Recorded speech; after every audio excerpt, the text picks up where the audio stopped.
Now, as I hope most of you are aware, health systems emit a lot of carbon. Everything emits carbon, as Nick will tell you in a minute.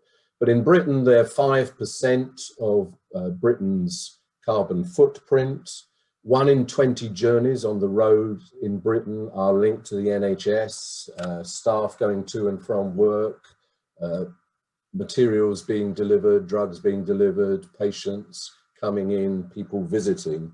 And in the US, it's 12% of the carbon footprint. And the terrible thing is, I think, when we know that climate change is the world's major threat to health, despite this awful pandemic, in almost everywhere, the carbon footprint of health systems is going up. So against that backcloth, what NHS England has done is unique and extremely important. And actually, the NHS has been at this for a while. I mean, my good friend David Pension ran the Sustainable Development Unit for some 12 years.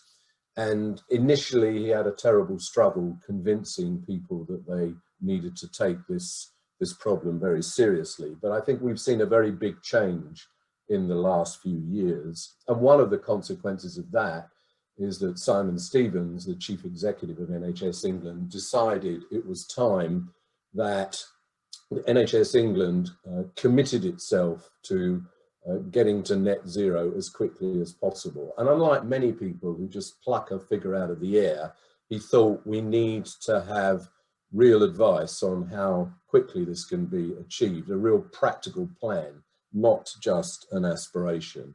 And he looked around for somebody to lead that project, and who better than Nick Watts, who is now the NHS England's Chief Sustainability Officer, but started off as a humble doctor in Australia. You'll hear his Australian voice in a minute, but he's been concerned about this for a very long time. He was one of the founders of the UK Health Alliance, one of the founders of the Global Climate and Health Alliance, and then for many years he ran the Lancet Countdown on Health.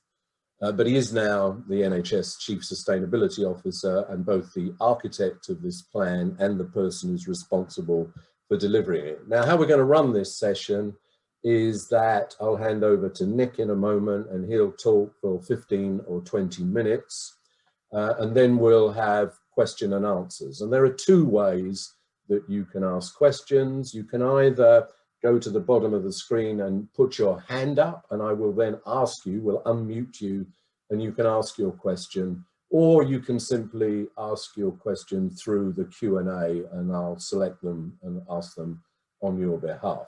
So, I mean, this is very special. Let's hand over to Nick to tell us about the net zero plan and what it means for clinical practice. Sure. Hi, you can hear me? Good. Yes, you can understand my accent, etc. Thanks, Richard. Thanks, Nikki. Thanks, Lawrence. Thanks for having me here. I'm sorry we can't meet in person, but that'll come again, 2027 or something like that. Hopefully in time for Glasgow. Let me be brief, hey, because I think the one thing I've learned from this new era of running all of these presentations over Zoom is that it's much easier for people to fall asleep. No one's watching. Video cameras are off, and home environments are comfortable and warm, not like a cold conference hall. So let's be quick, and then we can move into a proper discussion, Richard. 2 or 3 very simple things to talk through, right?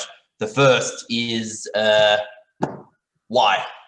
Why would the NHS care about this? The NHS is the National Health Service, not the National Climate Change Service. There are many, many answers to this question. You're right, Richard. One of those answers is a couple of key individuals that have been working away at this for 10 years, 15 years, doing some remarkably impressive work with nowhere near enough resource and capacity. A slightly more intellectual answer, maybe, it can be split into 3. Number 1, if the NHS doesn't care about this, climate change impacting populations around the world today is going to disrupt the NHS's ability to deliver high quality care. it's going to get in the way, whether it's a flood that's going to cause trouble for the 11-12% of NHS facilities on high risk floodplains, whether it's a heat wave, whether it's a spread of new infectious diseases coming to new shores, as we see the Asian tiger mosquito slowly march up across Europe, and increasingly eventually find its way to the United Kingdom. So it's going to disrupt services, and that's a problem, and we should act on that. But it turns out that when you act on that, pretty much everything you want to do, if you do it right, you can do it in a way that gets things wrong. And we've proved that with diesel cars and with bioenergy sort of generation. You can do it in a way that gets things wrong. But the vast majority of what you might want to do to respond to climate change, it is good for public health. Cleaner air, healthier diets, more livable cities, increased access, prevention instead of cure. All the kinds of things that if you were going through medical school, if you were training as a nurse, a physio, a pharmacist today, you would be hearing is the bread and butter of public health and the bread and butter of a clinician. Turns out that in the words of the Lancet, in the front page of a quote from the Lancet's 2015 commission, the response to climate change, it could be the biggest global health opportunity of the 21st century. So there's a threat, there's an opportunity, and the third reason I think why the NHS might want to do this is because its staff want to do it. It's 1.3 million staff. It's a big place to live, place to work. 96% of NHS staff want to see the NHS working in a more environmentally sustainable way. That is almost overwhelming. Reassuring, because if you want to do something this ambitious, you need 96% of your staff. So you see that threat, you see that opportunity, and you see the will from the staff to do more and more. And you see this banner picture taken back when we were allowed to take pictures back in offices. It's actually been there all along. The job of the NHS to provide high quality care for all now, yes, now, and for future generations. And if you want to make sure that you are able to do that, you need to make sure that you're moving with the times. You need to make sure that you're responding to climate change. So you've told the story, Richard, you're exactly right. You got to take this seriously. You got to figure out a date. You got to find someone to help you figure out what that date should be. Unfortunately, they looked around and everyone worth their salt was taken or working on COVID or something like that. Then whoever was left said, no, that sounds like a ridiculous job. And then they found me and I didn't know any better. We've been working with the NHS, or I've been working with the NHS for about a year trying to figure out what this looks like. No one's ever done it before. No one's ever looked at trying to turn an entire healthcare system net zero. If anyone can, any health system in the world can, it's the NHS. We got this question again and again. We started asking, what does net zero look like? And then a couple of days later, we were faced with the news from the World Health Organization, who declared a public health emergency of international concern. We got this question, really? Do you really want to do this during a pandemic in the middle of COVID? Don't we have other priorities? And in part, the answer was those first three responses, right? In part, the answer is yes, we do, because in order to continue to provide high quality care for all now and for future generations, we need to respond to climate change. But the other response is yes, we do now more than ever, because we understand that many of the inequalities and societal structures that drive mortality from COVID-19, they are so closely aligned with the inequalities and the underlying drivers of climate change. You have to tackle these things together. And if you manage to tackle one of them without tackling the other, you're probably going to end up in a bad place. These things have to come together. If you don't respond to COVID-19 in a way that has the Paris Agreement, has climate change in the back of your mind, in the front of your mind, you're just not going to be able to respond to climate change. If you don't take this opportunity to reorganize and reorientate services that the NHS puts together, you're going to run into a lot of trouble facing a lot of the pressures that the NHS faced, and it's going to start happening sort of 1 year, 2 years, 3 years down the track. So this is the footprint, right? That's the why. Once you're on board with that, which I think it's fairly easy to get on board with, then you start asking, okay, I believe you. what do you want me to do? So you start and you look at where the carbon is within the NHS. It turns out, like you said, Richard, it's everywhere. Carbon is everywhere. We've built it into sort of every aspect of modern life. That is terrifying. Hopefully it is also empowering, because it means that every action I take as a clinician, every action patients take, visitors take, every single part of the system has a piece of carbon that they personally and uniquely can act on in a way that no one else can. It means that tomorrow morning, everyone has a thing they can do personally to reduce their carbon. If you do that 1.3 million times over, and you multiply that by 350 days in a year or so, you start to get somewhere.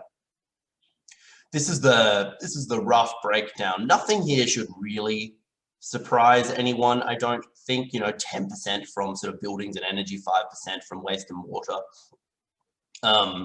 We have a big bucket there that sort of says medicines, medical equipment, and other supply chain. Sometimes that gets grouped in as sort of procurement as a whole. I don't love grouping that in as procurement. Yes, the emissions occur outside of a hospital when a drug is being manufactured, but a clinician is involved in prescribing that drug. We have responsibility for that just as much as the pharmaceutical company that makes that drug. So nothing here should particularly surprise anyone. This is probably where things get more surprising, right? Up the very, very front of the net zero strategy, the surprising thing should be the very steep downward trend, and really importantly, that it's not as though it sort of meanders along for a little while and then goes down. This says, hey, we've got to act, and we've got to act very, very quickly. In fact, if you sit on your hands for 5 years, you're in trouble. You can't get there. You can't get to net zero if you sit on your hands for 5 years. This isn't about waiting and planning for another couple of years and then getting going. This, we call it our wedge diagram. You can sort of roughly figure out why we might do this. It talks about all of the different ways we think we should be aiming to get to net zero.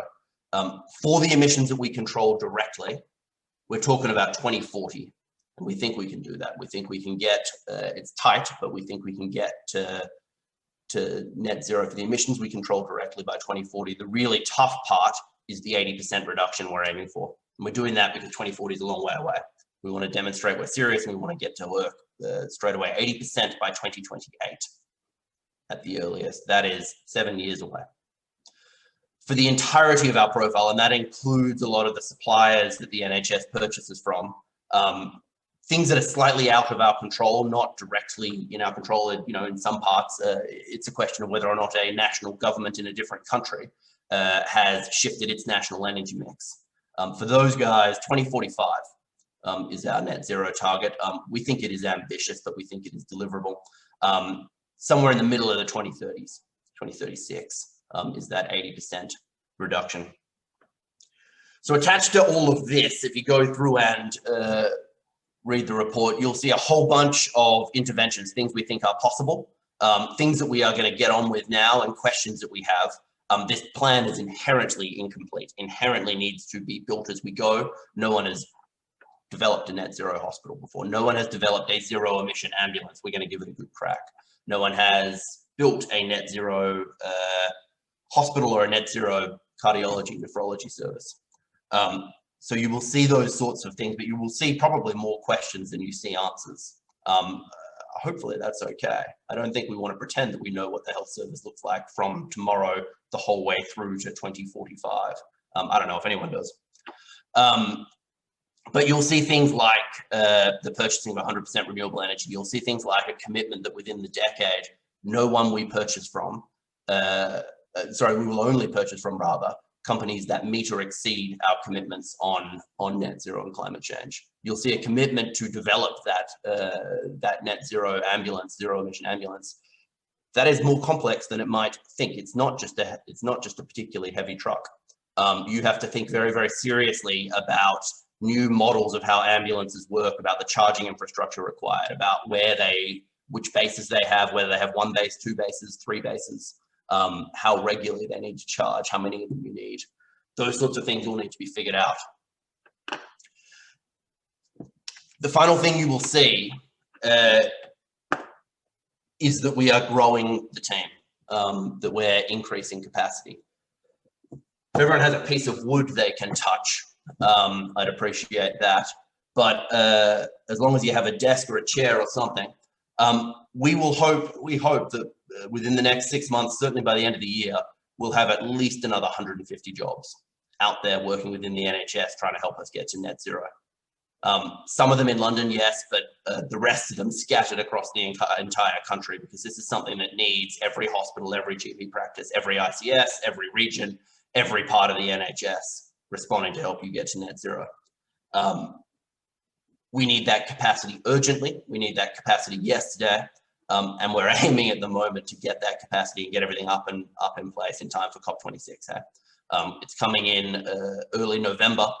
And I think it's a really excellent springboard for us to take all of the work that we maybe do quietly behind the scenes while parts of the NHS are focused on the urgent response to COVID, so that we are ready to turn around in November and say, hey, and here's all the fantastic work that's been going on, and here's that new infrastructure ready to go, ready to deliver the world's first net zero health service. That's all I've got. How's that, Richard? Well, that's great, Nick. Thank you very much. Maybe I can abuse the chair and ask you the first question, in the sense, I think when it comes to climate change, we're used to lots of grand promises, very much delivery. Yeah. So are you confident? How can you be sure you're going to be able to make this happen? You can't, right? Am I confident? Yeah, probably. Certainly confident that I think if anyone could do it, it is the health service that delivered the world's first, mass vaccination program almost a century ago. The world's first combined heart and lung transplant. First hip replacement, and indeed the world's first vaccine to COVID-19. If anyone can do it, it's a health service like the NHS with 1.3 million staff. But that's not much in the way of reassurance. That's platitudes, right? No, I don't think I can assure you with any great certainty that, what's going to happen in 2045. But everything I have seen today has reassured me that this is being taken seriously, has reassured me that there are questions of the NHS is updating its constitution. The Greener NHS team, we get sort of taken to say, well, how do we put sustainability right up the very top of that? All those sorts of signals I think are about as positive as you could hope for at this moment. Right, now let me remind you, you can ask your questions by through the Q&A, or you can put your hand up. But I'm going to, while you're thinking about that, we've got a question from Dr. Guy Harvey, which he emailed in advance. So many doctors try hard in their home lives to minimize their carbon footprints, but few appreciate how much their work adds.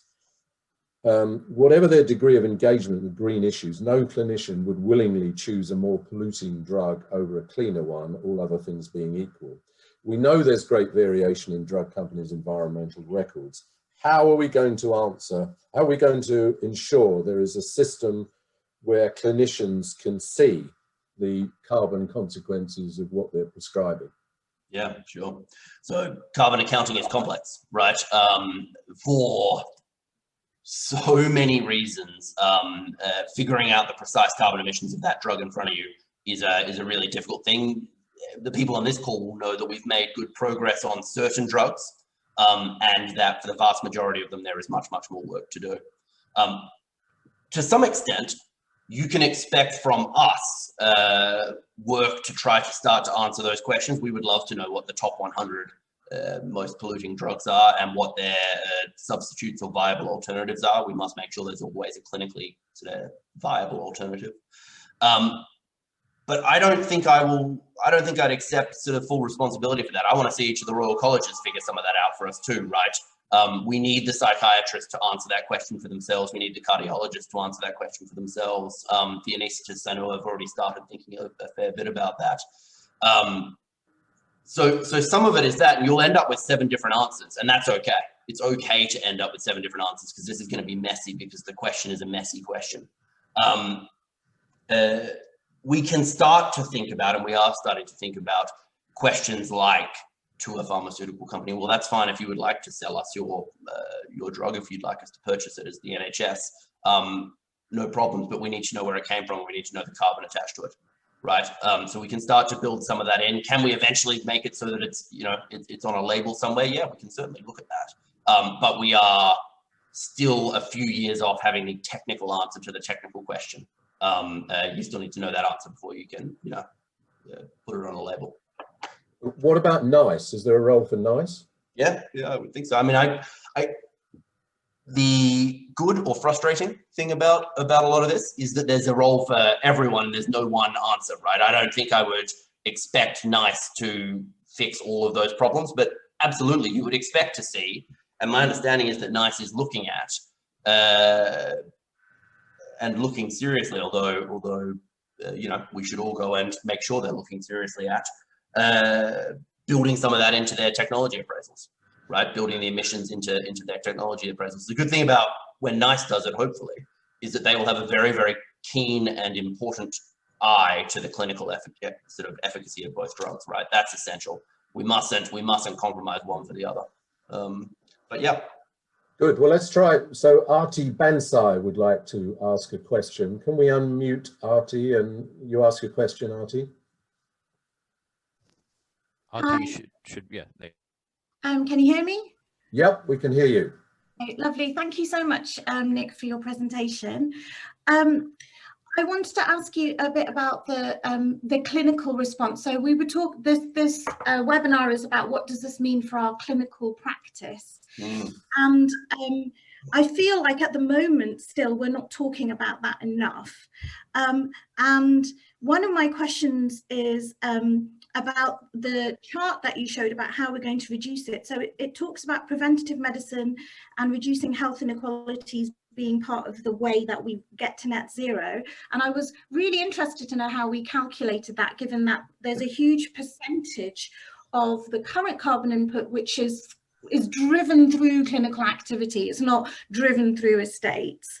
And then my other question really was, how is NHS England going to make sure that as we try and get this implementation happening, we learn rapidly what's working in what circumstances to make this happen? So at the moment, I can't see any research funding sort of looking at this, and where's that going to come from? Sure. Learning rapidly, figuring this stuff out as we go is going to have to be core to everything we do. The NHS, you know, we have some capacity for research and funding, and certainly we're looking at building a bit of that into this, but that's not our substantive role. That I would expect to see, and essential that we see more of this from NIHR, more of this from some of the big foundations, the Health Foundation. The Wellcome Trust, you know, as you may know, has 3 priorities for the coming decade: infectious disease, mental health, yes, the sorts of things that we would expect, and climate change. They are figuring out right now what that means for them. Historically, they have focused a fair bit on the health side of this equation and less on the healthcare side of this equation. I wouldn't want them to detract from that too much, but it would be good if we could get a bit of help on that. If the call is we need more research, the answer is yes, of course, always. However, we have enough to get started. So your first question, ignore everything you see in that wedge diagram. The reason I say that, it is useful only if you are interested in the carbon accounting side of things, right? So when you break the world up into wedges, you have to break it up into something that doesn't overlap in any way. And so we break it up into estates and transport and procurement and these sorts of concepts. They're basically meaningless if you're a clinician, right? It's not a very helpful way to carve the NHS up. You do it purely because you cannot. If you tried to carve the NHS up by, I don't know, the input from therapists and the input from surgeons and the input from GPs, it would equal 172% of emissions. You would end up with something that was non-exclusive.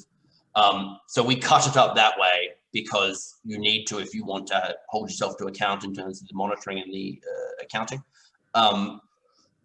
but the emissions from a GP are scattered the whole way through it. So you say they are driven by more than just the estates team, correct? But the emissions from a GP's estate from the building a GP is working in is sort of scattered through there, and those are individual decisions we make as well, I think.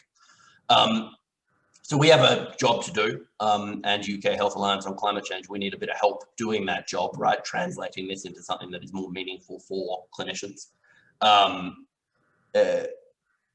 But then there's this piece there you were asking in particular about sort of preventative medicine and reduced health inequalities. Where does that, how is that calculated? Hilarious that you're able to see that given how small the print is.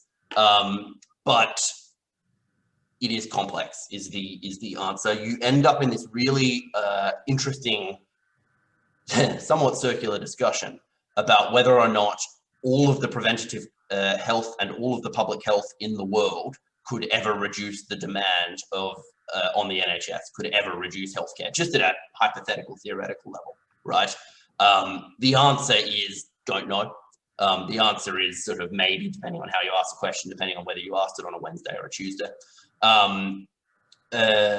We have come up with a couple of ways in there to be quite modest about the way that we think we can reduce pressure, and it's probably less about reducing pressure and it is more about shifting to less intense forms of tertiary care.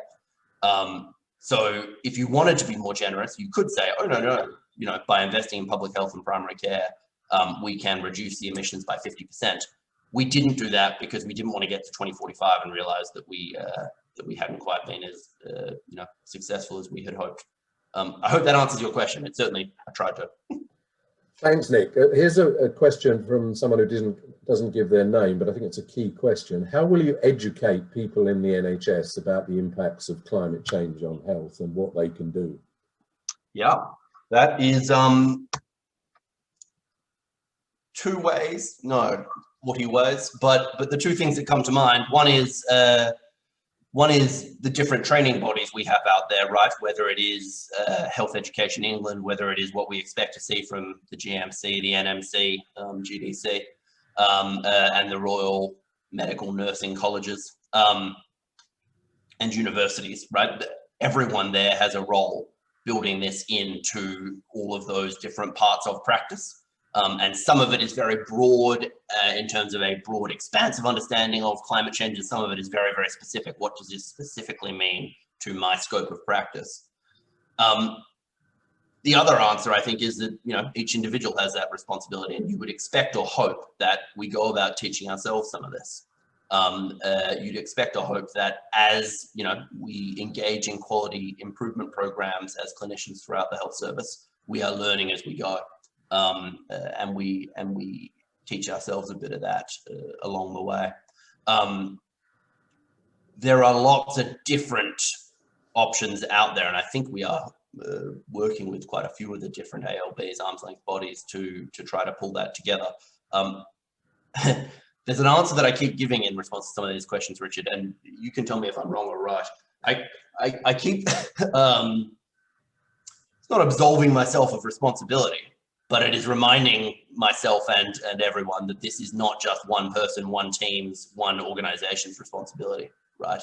This is the responsibility of 1.3 million somethings, which I'm sure feels a little dissatisfying, but I think is true. I don't know. Yeah, no, I think it seems to me it's entirely honest. I mean, the idea that you could do it all sat in an office in London is clearly ridiculous. Everybody's got to have a role. And there are, as you say, lots of sources of information on health and climate change. We, at the Alliance, we've got one. Let's have a question from Jeremy Wight. Can we unmute Jeremy and ask your question, Jeremy? Can you hear me now? No, we can hear you now, Jeremy. Thanks. Thanks very much, Richard. And thanks, Nick. I want to go back to this question of carbon accounting, because it seems to me that the quality gains, the health benefit from different interventions vary a lot, and the carbon cost of different interventions varies a lot as well. So it's inevitable that the carbon cost per health benefit, the carbon cost per quality, if you like, will be enormously variable. And consequently, it seems to me we ought to be looking at those interventions that generate a huge amount of carbon emissions for relatively small health gain, and possibly also rationing those and saying, actually, the cost in terms of carbon is too great. And therefore, as an NHS, we're not going to do this anymore. And it seems to me that would have two benefits. One is obviously that it would reduce carbon emissions. The other is it would incentivize the people who design those interventions, both the clinicians and also the pharmaceutical companies that have input into it, to find ways to reduce the carbon input into that intervention. What do you think about that as an approach? Do you have an example of who would be a winner and a loser with that approach? Okay, well, clearly, I have an example. Do you want me? I mean, desflurane. It seems to me it has minimal advantages over other anesthetic gases, but it has huge carbon footprint. But the health benefit of any switch there is negligible, right? Yeah. So is the argument that we because the health benefit is negligible, we shouldn't be doing it, or because the carbon impact is so large, we should be doing it? Sorry, Jeremy. Jeremy, do you? We like a may be muting psychiatrist him as who's we throwing go. this question Sorry. back to you. Yeah, sorry. My argument would be that there are some interventions where the carbon cost is so high, Yeah. and the health gain so small that it's simply not fair on the rest of the society that people get a small amount of benefit for a huge carbon cost. And it's exactly analogous to NICE saying when the financial cost per QALY is greater than £20,000 per QALY, then you have to have very, very good reason to approve it. I mean, it seems to be an exactly analogous argument, and one that we've really got to grapple with. Yeah, sorry. Yeah, that makes more sense to me. Sorry. Really interesting. A few things have to happen, right? Number one, let's tackle some of the low-hanging fruit first, some of the no regret things first. Let's build some momentum, right? Let's start to introduce the idea that the NHS and clinicians widespread, writ large, care about and believe climate change is part of their core mission, because I think at the moment we haven't quite got there, and at the moment in the public side we're not quite there. Number two, let's get the data for that. I have no doubt that what you're saying is correct, but if you want to be able to have that argument, if you genuinely want to try and run that trade-off, then you're going to have the data to demonstrate what you're saying, which you could do. It's just not a, you will know better than most, Jeremy. It's not a straightforward piece to pull together. Not least of which because often, the attribution of those health benefits is pretty complex. The harms rather the harms of that piece of emission flying up into the atmosphere and coming back down and landing on someone in the form of a heat wave or a flood from climate change is complex. Once you got a bit of both of those things, then sure, I think you're appropriately armed to go and have that discussion and that fight. But that's certainly take a step back or away from healthcare and look at the global response to climate change is certainly where things are heading. There will be some things that are good and positive. There will be some things that are cheaper. There will be some things that are cost effective, and there will be some things that you just got to do. And those things, I think you eventually need to build up the internal political capital and capacity to respond to. But, to the extent that it's true outside of the NHS, it's true inside the NHS as well, I think. Right, thanks, Nick. We've got 23 questions through the Q&A, and only one person wanting to ask a question live. So if you were to, because we don't want to hear just my voice and Nick's all the time, if you've got the courage, you could ask your question out loud. But before we do that, here's one from Harry Walker. For Royal Medical Colleges, what do you feel are the uppermost activities that we should be undertaking to support this agenda? For the college itself,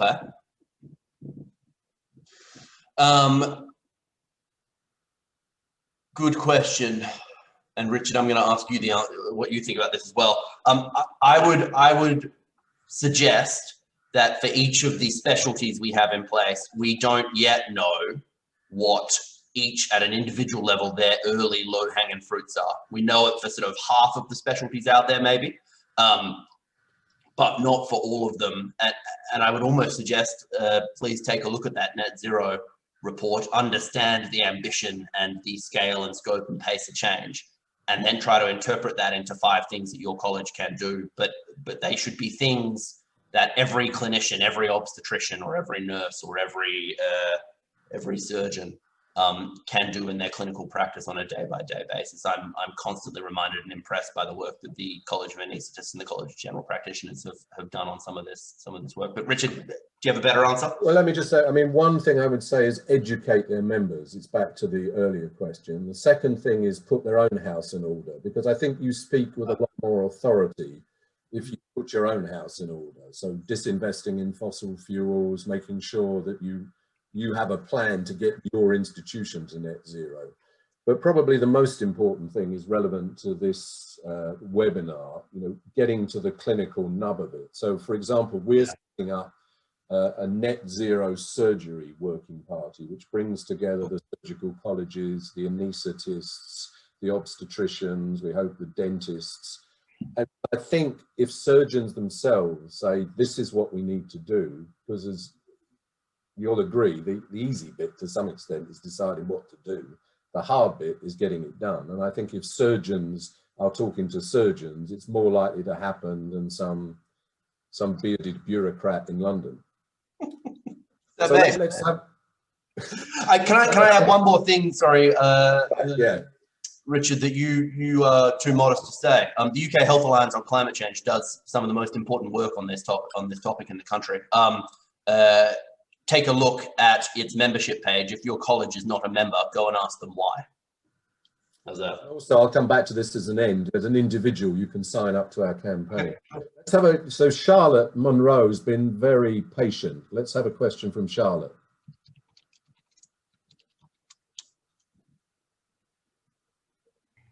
Hi, can you hear me? Yeah, we can hear you, Charlotte. Right. Okay, so I work in Barts Health, and my local hospital, Whipps Cross, is the most advanced of the health infrastructure project hospitals. And I am part of Green at Barts Health, which is like a strong, active campaigning group amongst the staff. And as such, we're actually represented on the sustainability working group as part of the project, which is brilliant. And it's very, very exciting to hear the engineers sort of make very real the possible, all the sustainable non-combustion options that are going to be implemented. The big constraint seems to be on achieving a very high standard, which I think we need to do because we're going to be the lead. Well, for our planet, we need to do it. Is funding. So what my question is, what work is maybe being done by you guys to look at the how we can resource the additional initial resources that will be needed to ensure we can achieve this, and also to us and people in the community who are campaigning for the environment, who can we approach, who can we campaign to actually help achieve that funding? Oh, and by the way, what you've done is fantastic, because we've been campaigning for it to be net zero carbon for ages, and now we've got all the fantastic support from you guys. Sure, good to hear. Funding is essential, right? We need funding to crack on with things, and we equally must never ever let it stop us. This is a 25-year journey, and on day one, we're not going to have all the cash that we need to finish off, day 3,000 and something. Terrible maths, 60,000. I don't know. Some of that funding you can expect to come, some of that capacity you can expect to come from the greener NHS team centrally. Not a large amount of it, to be honest. Where we will be useful is in terms of sort of our ability to leverage additional capacity, additional funding. Some of it is going to have to come from the existing NHS maintenance backlog, right? The existing work that needs to be done on the NHS and just needs to be reprioritized and prioritized in a different way. Just needs to be done just that little bit more sustainably as we go. But I would take very seriously the fact that the UK government is taking this very seriously, right? I would take very seriously, I would go and look at very, very closely the £1 billion that they are trying to spend in the next 18 months on increasing energy efficiency in public buildings. That money, they've been very clear, they're very interested, they're very excited. They hope they get a lot of applications from the NHS into that fund. I know as of yesterday, 441 million pounds worth of applications had come from the NHS, and let's see where we get to, but we're hopeful that a lot of that will be successful. So a lot of the core funding for the estate side of what you're talking about, Charlotte,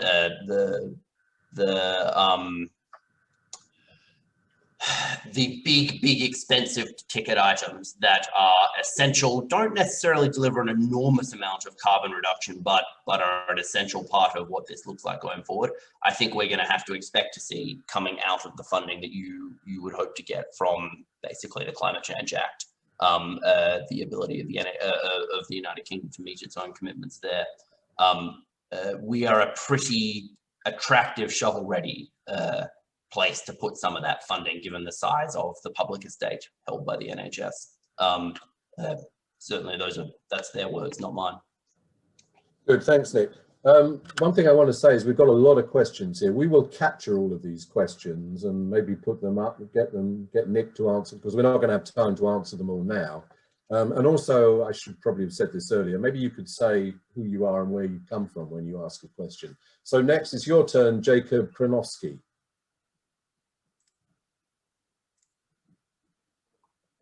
We unmute Jacob. There he is. Yeah, hello. Hi, we can hear you. Far away. Hi, Richard. Hi, Nick. Thanks very much for speaking today. Well, Nick, I actually just had another question. I'll slot it in very quickly before my main question, but I was wondering, what would you think you need for your team to do the best job possible? I feel oftentimes we're asking things from you, but I'm wondering what, if you kind of in your sort of, semi-paradise improvement mindset could imagine, what are the things that you, for example, want NHS England to give you to go even further than what you think is possible? So that's my first question. The second one is, does it feel possible to build in an explicit recognition between social justice and sustainable health services within the NHS Net Zero plan? If not, why not? And if so, what are the levers available to NHS England when engaging with government to make this association more explicit? Yeah, sure. The answer to the first question is backup, right? Some of the stuff we're doing is politically dicey. Some of it is tricky. Some of it, like some of the questions, Jeremy, we were talking about just before, you can imagine going wrong. We need to know with great confidence and certainty that when the NHS goes and does something big and bold, like it has done with this net zero plan, the clinicians will stand up and say, yes, good. This is what we've been asking for. This is, as a nurse, as an occupational therapist, as a pharmacist, this is my core business and I support this. We think we have that support, but the more vocal that is and the more that is held around the entire system and not just at the very, very top, at every single level. We are expecting to see every NHS organisation have a board level net zero lead to help hold their own part of the NHS accountable. We need everyone here to go away and ask their part of the NHS, do you have that? And if not, when will you have it in place by, right? Big organizations, institutions like the NHS don't move easily. And they certainly don't move because someone published a report. It needs that question being asked and pushed again and again and again on a daily basis the whole way through the system. In terms of social justice, yes, absolutely. How ridiculous. You could respond to climate change in a way that doesn't deal with inequalities scattered throughout the system, scattered throughout the country, scattered throughout the world. Wouldn't that be ridiculous? You may actually find that attempting to do that would engender so much resistance that it wouldn't be possible. But no, that thinking is built very, very deep down into the heart of a lot of what the NHS is doing on climate change. They are part of two separate sort of sets of projects. They sit very, very close to one another. But there is an inequalities team, there is an anchor institution team, and looking at the role of the NHS, not just the four walls, but the things beyond that. They sit right next to us virtually at the moment, but the greener NHS team, we talk on a pretty regular basis to pull those things together. So I think it's essential that that happens. I equally sometimes, and Richard, you'll have heard me say things like this before, I get worried that sometimes if we try to take on too much simultaneously, we will achieve nothing. So our job, the greener NHS team, is to be laser focused on carbon. It's to make sure that as we are laser focused on carbon, we are doing that in a way that tackles some of those core drivers, tackles that inequality, tackles those social justice issues. But we are laser focused on carbon, and we rely on the fact that there's a team sitting next to us that is laser focused on the NHS as an anchor institution and the NHS and its sort of role within, you know, broader inequalities. And that as they do that, they think about us as well. Good, thanks, Nick. Let's have a question from Catriona Mellor.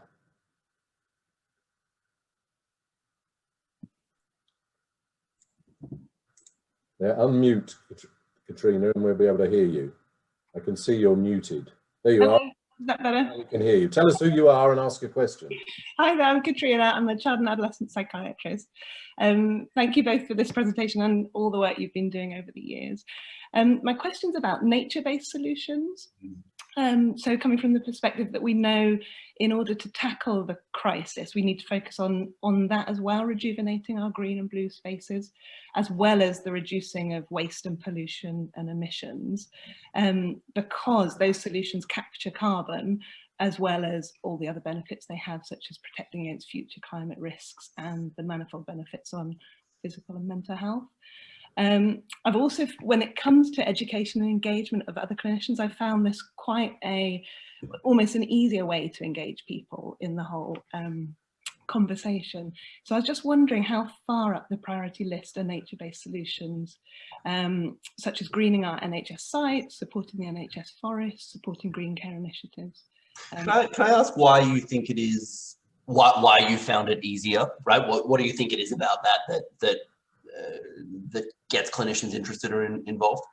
I've just found a real energy when you start talking to people about what do they want their workplace to look like, what makes them feel better and healthier, and how could it sort of helps people envisage a future rather than talking about giving up and sacrificing and not doing something. It's more to do with sharing an idea of what we want our workplaces and the lives of our patients and staff actually to look like, with impacts on staff well-being as well as on patient well-being. Yeah, good question. Scattered everywhere. I don't have a list of priorities, so I couldn't tell you it's number 6 or 7 or 1. But or if I do have a list of priorities, it's not quite cut up that way. But scattered everywhere. Let me maybe talk about the different ways it was scattered everywhere throughout the thinking. Number 1, we did actually look at the entirety of the NHS estate and what happens if you try and green every little inch of it. Primarily from an offsetting perspective, we're interested in the kind of carbon you could save. Not much, interestingly, which I suppose is not an enormous surprise when you think about the estate and the size of the problem you are trying to offset against. Nonetheless, it's still something we would like to see more of, because there are reasons beyond just the carbon reduction there. There are the health benefits you've talked about, but I think there's something really important in your answer there, which is the, I don't want to say symbolic, but the making this real, right? The visual reminders that this is a green estate, the visual reminders that this is something that the NHS takes seriously. I think there's something really important there. The other thing that comes to mind, which I hope we're going to start to see more of.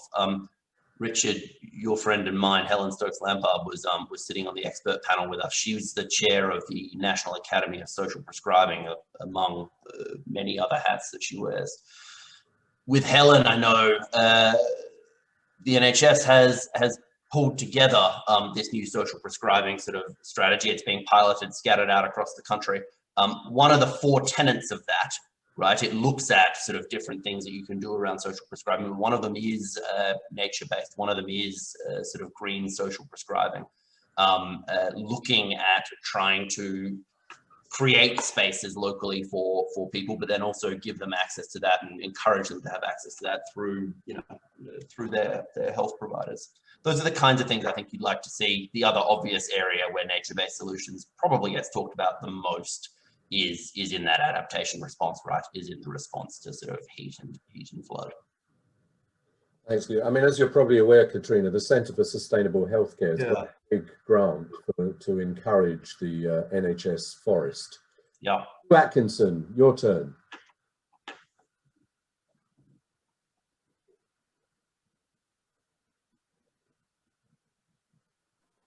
There you are. Hello.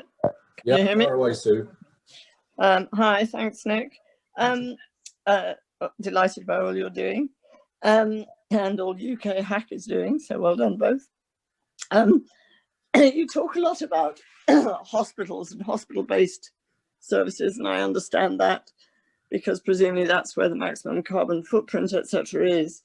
But actually, and you do mention GPs, etc., but primary care also includes dentistry, pharmaceuticals, and optometrists, and there's a lot of community services and community care services out there, so that are run by the NHS. Where do those fit into this, and have you done any analysis of carbon footprint of any of those so that we see how they fit in? But obviously the engagement of them is probably important. You can see this? Yeah, but I'm on a phone, so not very big. Sorry, so okay. I'll send it by email to you, but for the other people on the call, so I pulled up a map of the NHS's sort of carbon footprint by sort of site, right? You can see along the top there, ambulance, community services, mental health, acute, primary care. You're right in saying, surely you would expect that the majority of that sits in the acute sort of part of the NHS. That's broadly right. Primary care, to the extent that it does have a large footprint, it sits principally in the prescription of different drugs, right? Because a lot of prescribing happens there. A little bit of it sits in transport, but perhaps not quite as much as you might otherwise have thought. We are focusing on this. You may be helping me by answering the question in part for me. There actually wasn't, up until about a year ago, an enormous amount known. The NHS's, the way primary care, and not just general practice, but dentistry, optometry, pharmacy, the way that is commissioned and run inherently makes trying to understand what that footprint is really, really quite complex. And if you want to be holistic about it, you know, really quite a tricky thing to do and a tricky thing to update on a regular basis. So we now have, we think, with this assessment, that for the first time, a really good handle on what that footprint is. Where we have less of a good handle is precisely how you influence that, and that's because it's slightly more distal, right? It's slightly more distal to the big flagship hospital, as you can imagine, and not all of it is under the direct control of the NHS. So that is a problem, but it's a problem to be tackled, and it's a problem that I think we would hope to tackle with each of the different royal colleges, each of the different specialty bodies. So not an answer unless your question was, are you thinking about this? To which the answer is yes. Right, Nick, we've got time, I think, for another couple of questions, probably. This is from William Stapleforth, from a doctor in Truro in Cornwall. A good number of trusts around the country are making a start on this. The scale of transformation is not yet apparent to most people. At present, most trusts rely on passionate people doing this as a hobby at work for free. What resources should we be asking for at a trust level? Yeah, so a large number of trusts will have a sustainability manager buried somewhere. They may have 2 or 3, right? Some of the larger trusts I know have teams of 5, 6, 7, 8. Newcastle, Manchester. There are larger teams there working on this kind of thing. They need your help. If you're a clinician, they need your help and your support so that when they take something to the board of your hospital, that they know they have the full backing of the nursing staff, of the therapy staff. So certainly I would try and find them and offer some support. Hopefully they will have seen some of this net zero work. Hopefully they will have, through the regions, been sort of reached out to start to have a discussion about how we increase the scale and scope of this stuff. But no, I agree. That's not enough. We need more, and we need more, and we need more. I would start by asking, what seriously is your trust doing over the next 5 years? More than just a hobby. What do we expect to be doing over the next 5 years to meet that net zero ambition? Write that down, call it a green plan. We want to see every region, every ICS and STP, part of the NHS, have its own green plan in the next couple of months, fairly quickly. That will necessitate each trust doing something similar. Once you've got one of those, you then need a board level lead responsible for that green plan, responsible for net zero. That'll start to ask the question, just what resource and capacity do you need?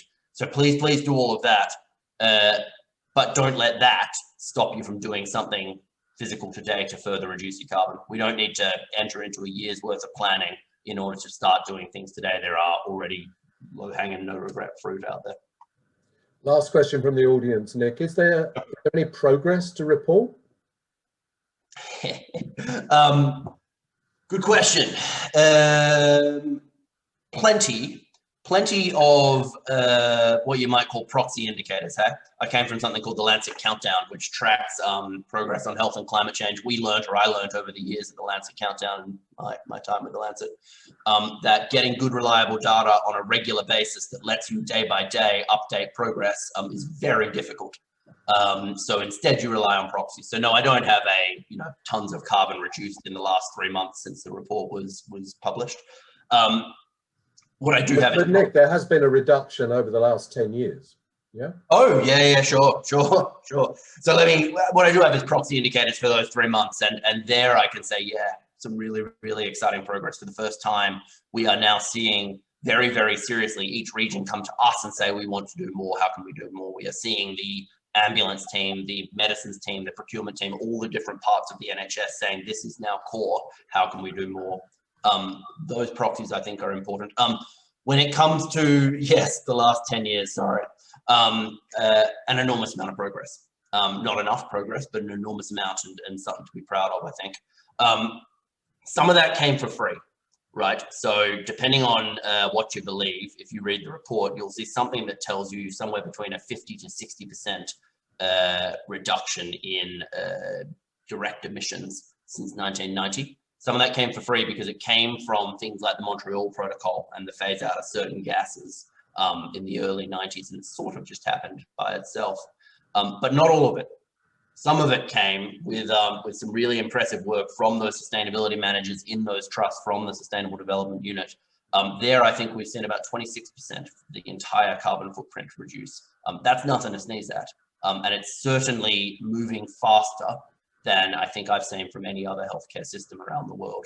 A couple of hospitals, couple of clinics, couple of groups in the United States that are pulling that together, but nothing moving at this system level. Good. Well, thank you very much, Nick. I think, although I rather immaturely teased you as a bearded bureaucrat, I think a lot of people on this call have a lot of confidence that you're there. You feel very much like one of us.